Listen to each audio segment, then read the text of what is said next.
times, especially if you're new to purchasing homes, like you haven't done it before, maybe you haven't done it in a really long time, or maybe you haven't done it in Arizona because it's different in other states, right? Like we got states that use attorneys to close and they have, floating closing dates and all these sort of things that we don't have here in Arizona. So when people come from other states, they're like, what?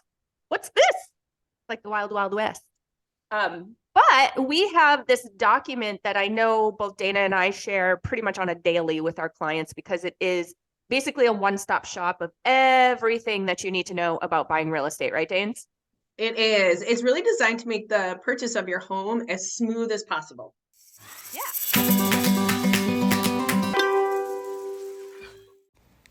Hey y'all, Katie here with Team Evo AZ at eXp Realty in the Phoenix, Arizona area.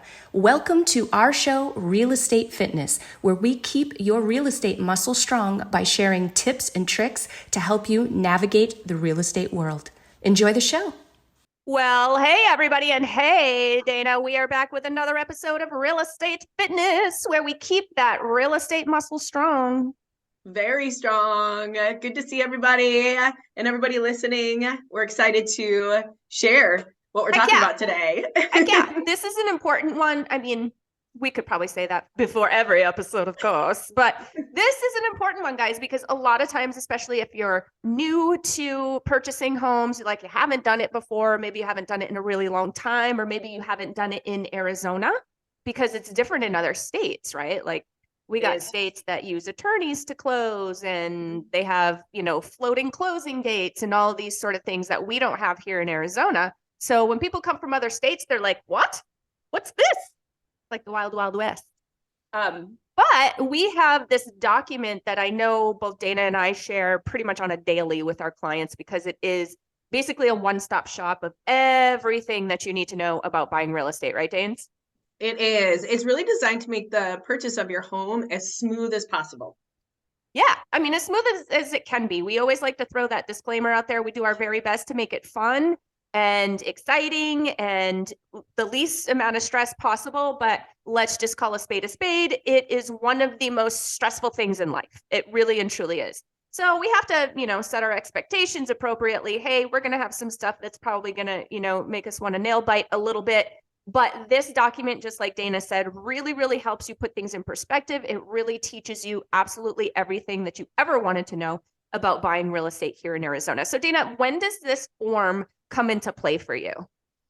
Immediately when I start talking to a potential buyer, because I want them to be educated on the process.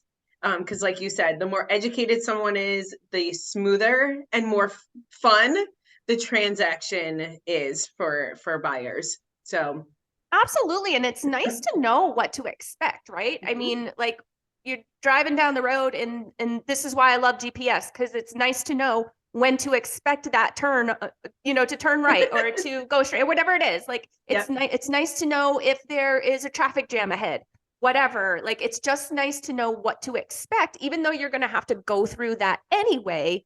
Is always, for me, a lot less stressful to be like, all right, I know what's going to happen here. I'm not going to be surprised, right? Yeah, and that's huge. So it's our roadmap. It's our roadmap for the whole process. Yeah. So I'm going to share my screen here real quick, do my best for those of you that are just listening on the audio version to kind of describe what we're looking at on the screen. And then I also have linked in the show notes a copy of the buyer advisory that you can access online yourself and you can start digging into it. And that's really cool too, because that particular, instead of getting like a paper copy or a PDF or whatever, like it's interactive. So there's a bunch of links on it. You can click, click, click, click, click all around and probably spend all day on this thing. I mean, I know when I first got my hands on it, when I first started in the business a gazillion years ago, I spent like all night long. I didn't sleep. I just read the buyer advisory. Yeah, it shows you how read it. I still read it because, if it's not something that is in front of you every single day, sometimes you forget. So it's always a great reference, for all things. Absolutely. So let's dive right into it. Let's get a quick peek. I'm not going to read every single word, guys, because it's like, I don't know, 8 pages or something like that. And that's just ridiculous. We don't have enough time here and you don't need to be read to. So we're just going to go over kind of some of the more important points here. So this is what the document itself looks like. Again, I'm going to put the URL in the show notes so that you guys can just click it and good to go. You can head on over to the form and start working with it. The very first page just kind of gives you a rundown, gives you a couple of disclaimers, a couple of reminders there. And then the second page is your table of contents, which I use all the time because, again, it's a several page document. And if I want to get to something quickly, then I'm just going to use the table of contents, find my section, bada boom, away we go. So section 1 is going to be all the common documents that a buyer should review. So here in Arizona, we have obviously a bunch of templated forms that we use, like our purchase contract, homeowners association addendum, all sorts of things. So this particular section pertains to that, kind of gives you an overview of what those documents look like. It's going to go over also the seller property disclosure. Dana, how important is the seller property disclosure, the SPUDs, when we are, helping a buyer through a real estate transaction? This tells you everything that is material fact that the seller knows about the property. And so this can really be a good gauge if, say the HVAC is old, and you're just like, maybe it's something I'm not really wanting to deal with. It really just gives you an idea of what's going on with the property. Absolutely. Everything that they know. It's supposed to be anyway, right, Dana? I mean, yeah. We always encourage our sellers, because Arizona is a heavy disclosure state. Disclose, disclose, disclose. And if you don't think you should disclose, do it anyway. Is basically our advice. And Dana's exactly right. It's going to tell you everything the seller knows about the property. And specifically, what I quite like to review it for is to know what repairs they have made. Mm-hmm. So did something go awry? Did we have a slab leak? Did we have a roof leak? Did we have, AC went out? What happened? How did you repair it? And then can I get the supporting documentation for that repair? Because I might need to follow up with that company at some point in the future, or maybe there's a warranty on the work or something like that, right? Like, could be a bunch of things, but this is a big deal to me, and should be to you too. But this is where we get that type of information, and buyers are always super interested in that. Like, when did the roof get replaced? Blah, blah, blah. Those big ticket items. Yeah, exactly.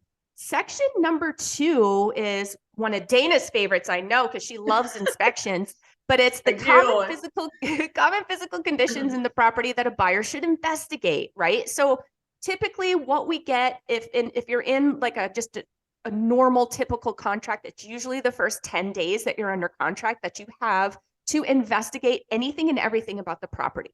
That's pertains to even location, neighborhood sounds, what's around, sex offenders list, all of that kind of stuff, right? Which we're going to get into here in a few sections down. They do have the link to that list, so you can do that investigation. But section 2 specifically is conditions in the property. Okay, so it's like, what's the square footage? What, like we just talked about, what's the age of the roof? What about the swimming pools? Are there fences around the swimming pools? What about the septic system? Dana loves septic systems and wells. They're like her favorite. So this is right, Dana's like, this is when you start diving into that. Yes. And what kinds of things specifically, because I know that it's a special property that deals with septics and wells, right? So it's not like everyday properties. We're not dealing with this every day, although we deal with it often. What types of things off the top of your head are important about septics and wells? Oh my goodness. Important things to know. Who is it a single owner, or with a well? Shared well. Is it shared well? Yeah. Right? Where is that well located? Yeah, we've had that before. Right? So those things are super, super important to know. What are the transfer fees when it comes to all of that? Like for the septic, absolutely. I always like to know, and my clients are always interested in, and if they're not, I tell them to be interested in it, is like, how many gallons per minute gets pumped out of that well? Is it going to be a trickle that's coming through when I'm trying to do my dishes and take a shower, or am I going to have good water pressure, right? What you said about the ownership of the well, super important. If you got like 3 other people sucking off that well, then you need to know who's in charge of what happens when it breaks down, who's maintaining it, how much does that cost? all of that stuff. There's a lot that goes into it. With the septic, when was the last time that was cleaned out and pumped? It's got to be done before the property changes hands, but still, I'm curious of what kind of maintenance happened on that particular system. So just a lot of things like that. This is when we're going to find out about soil problems, if there are some. We know that there are some that affect the greater Phoenix area, so you're going to want to make sure that that's not going on for you. What about termites? Like, termites all the time. Like, we see that all the time, don't we? All the time. All the time. Yeah. And so for those of you out there who aren't very familiar with Arizona or termites in general, we have subterranean termites. Typically, they come up from the ground. And the rule of thumb is that every Arizona home either has termites or will, pretty much.